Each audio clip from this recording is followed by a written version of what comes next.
Méditation de la communauté des disciples du Christ vivant en ce samedi de la 5e semaine de Carême, année liturgique C.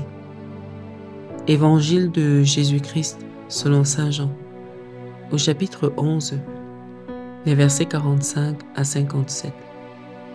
En ce temps-là, quand Lazare fut sorti du tombeau, beaucoup de Juifs qui étaient venus auprès de Marie et avaient donc vu ce que Jésus avait fait, crurent en lui.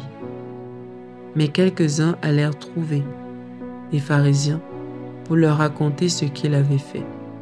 Les grands prêtres et les pharisiens réunirent donc le conseil suprême et disaient: « Qu'allons-nous faire? Cet homme accomplit un grand nombre de signes. Si nous le laissons faire, tout le monde va croire en lui. Et les Romains viendront détruire notre lieu saint et notre nation. » Alors, l'un d'entre eux, Caïphe, qui était grand prêtre cette année-là, leur dit: « Vous n'y comprenez rien. Vous ne voyez pas quel est votre intérêt. Il vaut mieux qu'un seul homme meure pour le peuple et que l'ensemble de la nation ne périsse pas. » Ce qu'il disait là ne venait pas de lui-même. Mais étant grand prêtre cette année-là, il prophétisa que Jésus allait mourir pour la nation. Et ce n'était pas seulement pour la nation, c'était afin de rassembler dans l'unité les enfants de Dieu dispersés. À partir de ce jour-là, ils décidèrent de le tuer. C'est pourquoi Jésus ne se déplaçait plus ouvertement parmi les Juifs. Il partit pour la région proche du désert, dans la ville d'Éphraïm, où il séjourna avec ses disciples. Or, la Pâque juive était proche, et beaucoup montèrent de la campagne à Jérusalem pour se purifier avant la Pâque. Ils cherchaient Jésus, et dans le temple, ils se disaient entre eux: « Qu'en pensez-vous? Il ne viendra sûrement pas à la fête. » Les grands prêtres et les pharisiens avaient donné des ordres. Quiconque saurait où il était devait le dénoncer pour qu'on puisse l'arrêter. Acclamons la parole de Dieu. Méditation. Bien-aimés dans le Seigneur, que Dieu soit loué en tout temps et en tout lieu. En cette période où nous nous approchons de la passion de notre Seigneur, les textes liturgiques nous plongent progressivement dans les événements qui vont conduire à sa mort.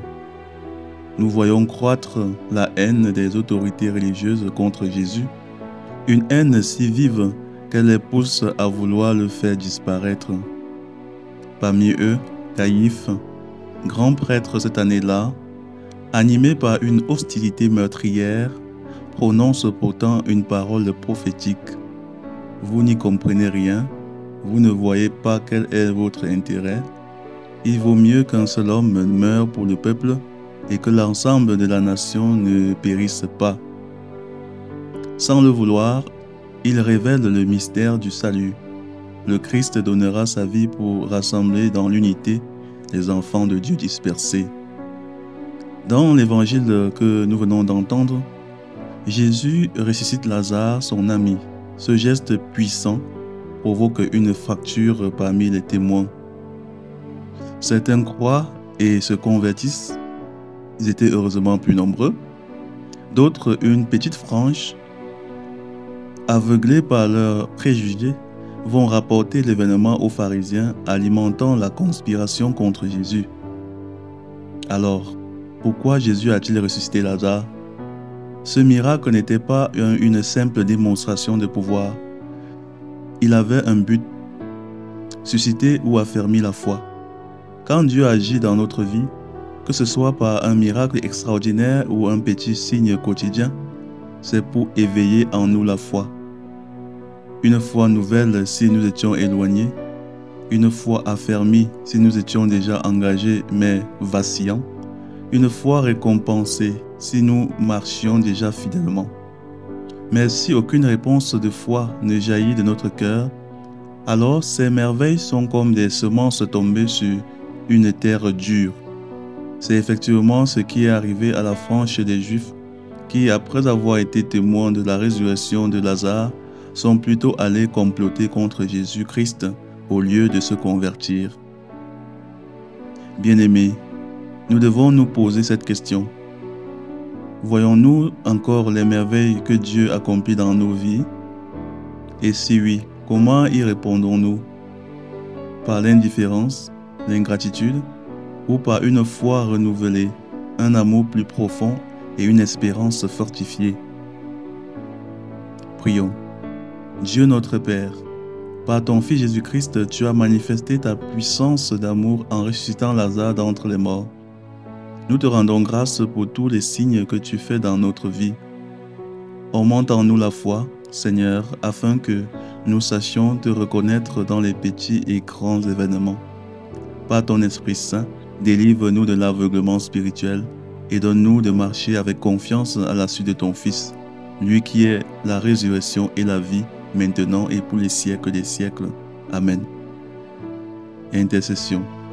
Seigneur Jésus, toi qui as pleuré devant la tombe de Lazare et qui l'as appelé à la vie par la puissance de ton amour, nous te prions. Pour tous ceux qui traversent aujourd'hui un deuil ou un désespoir profond, viens les visiter comme tu l'as fait à Béthanie. Pour ceux dont la foi chancelle face à l'épreuve, suscite en eux la lumière de la confiance. Pour ceux qui refusent encore de croire malgré les signes, donne-leur un cœur nouveau, capable de s'ouvrir à toi.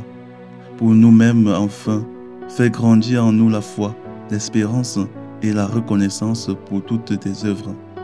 Jésus, ressuscite en nous ce qui est mort. Donne-nous de vivre pleinement en toi. Vierge Marie, intercède pour nous. Exercice spirituel. Pour vivre concrètement cette parole aujourd'hui, prends un moment pour repenser aux signes, aux bénédictions, aux résurrections que tu as déjà vécues. Note-les et rends grâce. Face à une situation difficile aujourd'hui, refuse la peur ou le doute. Fais un acte de foi. Jésus, je crois que tu peux encore faire des merveilles. Sois un signe de résurrection pour quelqu'un. Console, encourage, relève un frère ou une sœur. Prends des nouvelles d'une personne découragée. Chaque soir, répète une chose que Dieu a faite pour toi dans la journée, même petite, et dis-lui « Merci Seigneur ». Loué soit Jésus-Christ, à jamais.